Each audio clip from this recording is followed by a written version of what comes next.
নমস্কার বন্ধুরা, আপনারা দেখতে পাচ্ছেন আমাদের স্কুলের শতবর্ষ পূর্তির মাঙ্গলিক অনুষ্ঠান। সেই অনুষ্ঠানের শুভ সূচনা করছেন আমাদের তারকেশ্বরের মঠের মহারাজ, মহন্ত মহারাজ। তার হাত দিয়ে অনুষ্ঠানের শুভ সূচনা ঘোষিত হচ্ছে। সেই মাহেন্দ্রক্ষণকে আমিও তুলে ধরেছি আপনাদের সামনে। একটু ঠিক করে নিই, এখান থেকেই শিল্পকলা চর্চা শুরু এবং এখান থেকেই বিভিন্ন প্রোডাক্ট আমরা যা যা ব্যবহার করি সবটাই কোনো না কোনো শিল্পী ঠিক করছে, ডিজাইন করছে। শিল্পের নানা রকম ভাগ আছে, সুতরাং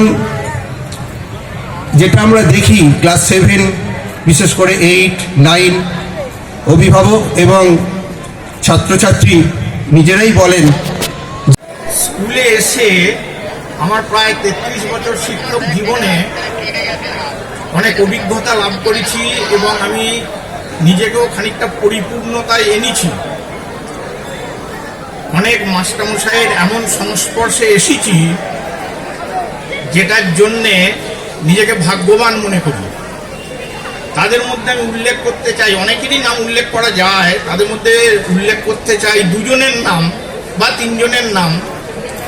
প্রথম হচ্ছে শ্রদ্ধেয় বিনয় কৃষ্ণ ভট্টাচার্য মহাশয়।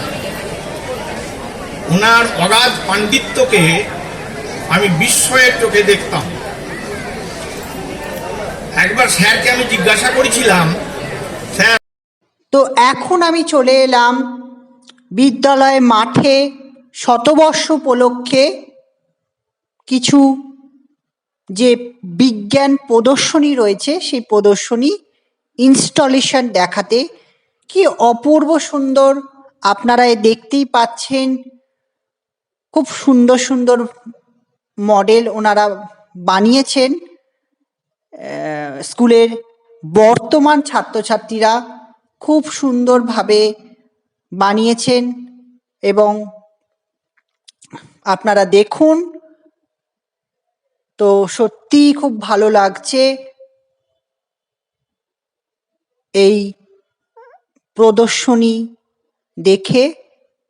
তো আপনারা দেখুন, তো সম্ভবত ছাত্রছাত্রীরা বসে আছেন যারা এই কাজটি করেছেন। আর এখানে দেখুন মানুষের যে বিবর্তন, যে বিভিন্ন যে পর্যায়, সেগুলোকে তুলে ধরেছেন ছাত্রছাত্রীরা।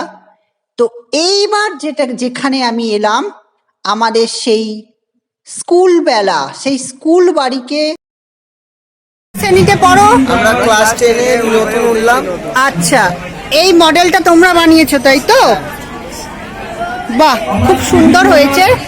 এবং তোমাদের কি যিনি অ্যাসিস্ট করেছেন, কে অ্যাসিস্ট করেছে? ম্যাম। আচ্ছা, এইটাই তোমরা বানিয়েছো? এছাড়া তোমরা ছাড়া আরো একজন আছে, তার হচ্ছে শরীর খারাপ বলে সে আসে। আচ্ছা আচ্ছা আচ্ছা, অনেক অনেক শুভকামনা রইল।